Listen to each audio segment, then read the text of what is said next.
السلام عليكم، ازيكم يا جماعه؟ عاملين ايه؟ اخباركم ايه؟ يا رب تكونوا بخير. اول حاجه اهم حاجه نصلي على النبي، اللهم صل وسلم وبارك على سيدنا محمد وعلى اله وصحبه اجمعين. النهارده بقى جايين طبعا فكره الترند الجديد اللي طالعه كل الناس عملوها، انا جايه متاخره معلش شويه. هنعمل طاقية السلطان اللي مدام ناديه سيد عملتها، ان شاء الله نعملها كويس ونعرف ننفذها كويس تبقى حلو. اول حاجه 3 كوبايات ونص دقيق وبيضه وملح وربع كوبايه زيت، نص كوبايه ميه دافيه ونص كوبايه لبن دافي، 3 معالق خميره، 5 معالق سكر كبار، معلقه خل، وزبده هنستخدمها طبعا انتوا هتشوفوا في الفيديو. اول حاجه هنحط كده وذره ملح طبعا للعجين، والحشو بقى زي ما احنا حابين. انا طبعا حشيتها، هي حشيتها نوتيلا، وانا هحشيها شوكولاته شيبس وقرفه وسكر، بس زي يعني حشوه السينابون كده. هنبدا طبعا دلوقتي. اول حاجه ما تنسوش يا جماعه، بس اهم حاجه قبل ما نبدا شير ولايك وسبسكرايب للقناه، وبرده يا ريت كل مره اقول لكم لو ليكوا اي تعليقات او اي اراء يا ريت تكتبوها لنا في الكومنتات تحت. اول حاجه هنحط نص كوبايه اللبن الدافي ونص كوبايه الميه الدافيه، هنحطهم ونقلبهم كويس مع بعض، وبعد كده ننزل عليهم بالخميره.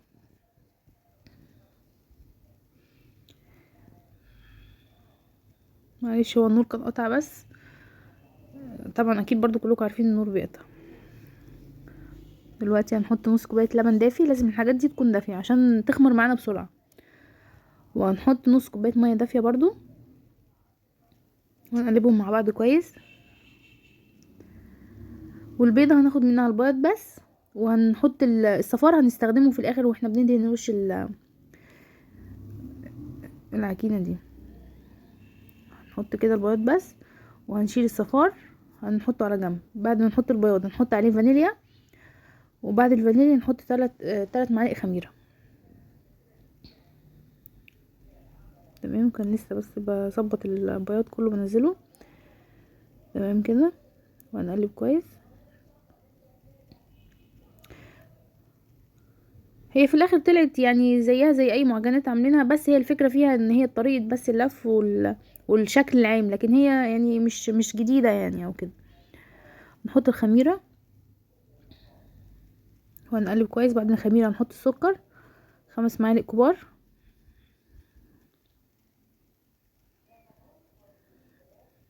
متنسوش يا جماعه ندعي لاخواتنا في فلسطين، الهدنه خلصت والضرب رجع تاني اقوى من الاول. يا ربنا يا رب ينصرهم ويكون معاهم يا رب.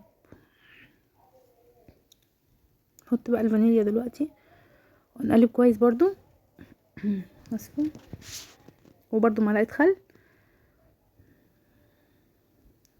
وهنقلب تاني. وبعد ما نقلب بقى كل دول ونحط الزيت، ننزل بربع كوبايه زيت.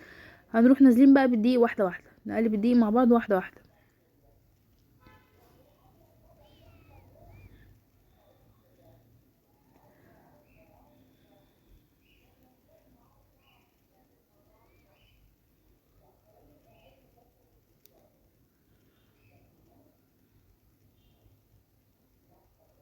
هي طلعت في الاخر يعتبر زي الكيكه، كانها كيكه وبس بقى حشوه مختلفه يعني. وممكن بعد ما نخلصها خالص نحط عليها نوتيلا، ممكن نرش عليها سكر بودره. اي افكار او افتكاسات ممكن نعملها معاها عادي، لان هي طعمها محايد يعني مفيش فيها طعم قوي.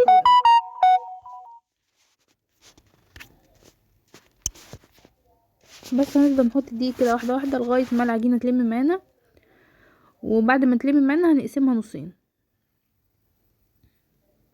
لسه كده مخلصناش كميه الدقيق دي، 3 كوبايه. وبعد ما نحط اخر نص كوبايه هنحطهم ونعمل نبتدي ندخل ايدينا بقى ونعملها كويس، نعجنها كويس.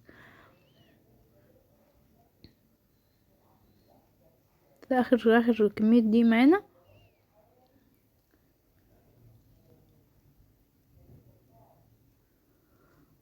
بعد كده بقى هنبتدي نعجن بايدينا.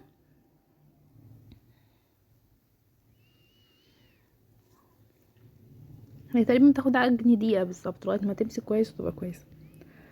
بعد كده نقسمها بقى 2 ونحط نص او معلقه ونص كاكاو على نص العجينه ومعلقه زبده، والعجينه التانية نحط عليها معلقه زبده بس. طبعا زي ما انتوا شايفين، طبعا الطريقه بتشرح كل حاجه. طبعا في الاوقات الفاضيه كلها اللي في الفيديو لازم تصلوا على النبي وتذكروا الله كتير. الفيديو او سواء في اليوم العادي، لازم نخلي العادة بتاعتنا ان احنا نصلي على النبي ونذكر الله طول الوقت طول ما احنا قاعدين. خلاص كده قسمناها نصين، هنحط نص، هنحط عليه معلقة ونص كاكاو تقريبا، وهنحط معلقة زبدة برضو، بس الزبدة تكون بدرجة حرارة الغرفة. تمام. وهنحط على اللي هي الابيض دي برضو نص معلقة زبدة برضو، وهنعجنهم تاني من الاول لغاية ما الزبدة تتجانس مع العجين كويس جدا. وهنرجع لكم تاني كده. خلاص كده كان الكاكاو اتعجن والزبدة برضو اتعجنت. لازم نسيبهم يرتاحوا على الاقل نص ساعة، ساعة الا ربع، عشان يخمروا. التخمير ده يا جماعة في العجينة دي مهم جدا. سيبناهم يخمروا، بعد في وقت بقى اللي هما بيخمروا فيها نحط على نجيب الصفار البيضة اللي احنا سيبناه من البيضة، نحط عليه فانيليا ونحط عليه معلقة خل و3 4 معالق لبن كده، وهنسيبهم بقى على جنب عشان هندهن بيهم وش العجينة او طاقية السلطان يعني.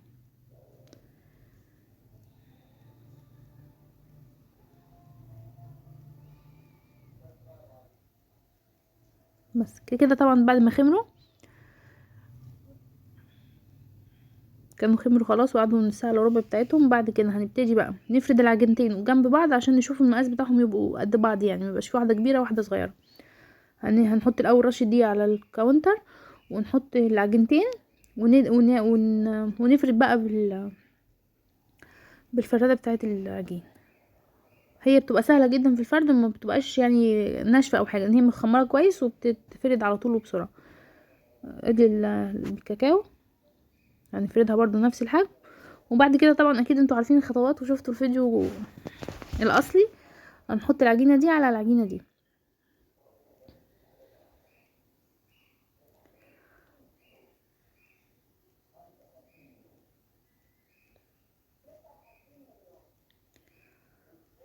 نشيل بقى دي بالراحة كده ونحطها على العجينة التانية بالظبط كده. وبعد كده هنحط بقى الحشوة اللي احنا عايزينها، ايا كان بقى الحشو. ممكن تحشوها عجوة، ممكن تحشوها تمر، ممكن تحشوها اي حاجة هتنفع يعني معاكم في اي حاجة، ويبقى تغيير برضو، مبقاش عاملين يعني نفس الوصفة بالظبط. كده المنظر بقى بعد ما حطينا العجينتين فوق بعض. هنبتدي بقى نحشي العجينة بالحاجة اللي احنا عايزينها. احنا حطينا شوكولاتة شيبس وحطينا سوداني وحطينا قرفة وسكر بالمنظر ده. دلوقتي نحط القرفة والسكر. طريقتها سهلة قوي يا جماعة والله، يا ريت تجربوها هتعجبكم جدا.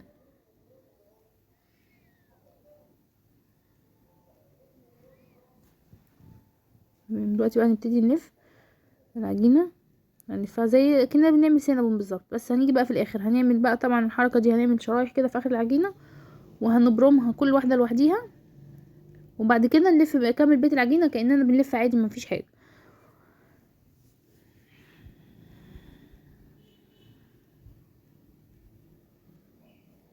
طبعا لولا في المدرسة مش معانا النهاردة ومش معانا في الفيديو، ربنا يوفقهم يا رب ويكرمهم دايما في المدارس بتاعتهم يا رب.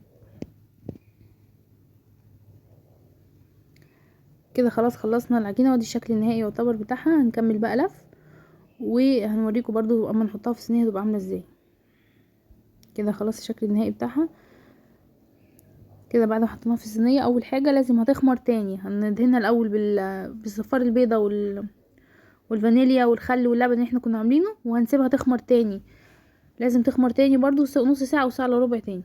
بعد ما تخمر هنوريكم برضو شكلها هيبقى عامل ازاي.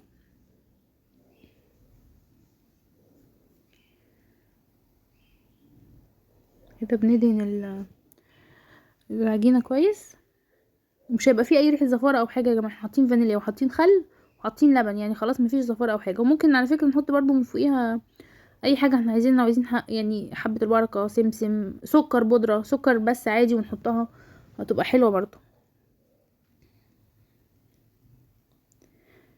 بس هنسيبها بقى تخمر تاني، تاخد وقتها في الخمر. وبعد كده ادي خمرت. بعد ما خمرت كده بقى هنسيبها، ممكن ندخلها الفرن بقى تستوي على درجة حرارة 180 في النص فوق وتحت. اول ما تحمر فوق نغطي وشها، وبعد ما نغطي وشها نسيبها بقى تكمل سوا. هتطلع بالمنظر ده. اول ما تطلع وهي سخنة نحط عليها معلقه زبده ندهنها كويس جدا. وبعد ما ندهنها بالزبده كويس جدا هنغطيها تاني عشان خاطر تفضل طريه. وبعد كده هنوريكم بقى اما نقطعها تبقى جميله جدا بالمنظر ده.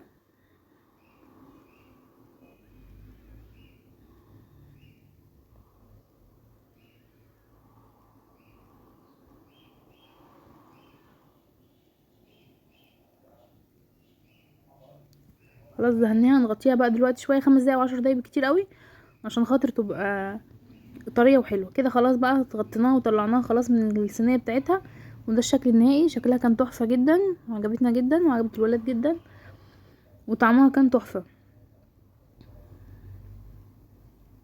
هنقطعها برضو ونوريكم. ويا ريت يا جماعه ما تنسوش شير ولايك وسبسكرايب، ولو عندكم اي تعليق يا ريت ايجابي او سلبي يا ريت تقولوا لنا، واحنا بنتقبل اي كلام عادي طالما كويس وفي يعني في صميم الموضوع او كده ماشي تمام مفيش مشكله. كده بقى شكلها والشوكليت شيبس ساحت، كان طعمها حلو جدا. يا ريت تجربوها هتعجبكم ان شاء الله. ومتنسوش يا جماعه ذكر الله برضو اهم حاجه. وبس كده كان الفيديو معانا خفيف، يا رب يكون عجبكم واتمنى اشوف رايكم واعرفه. وبس كده، مع السلامه.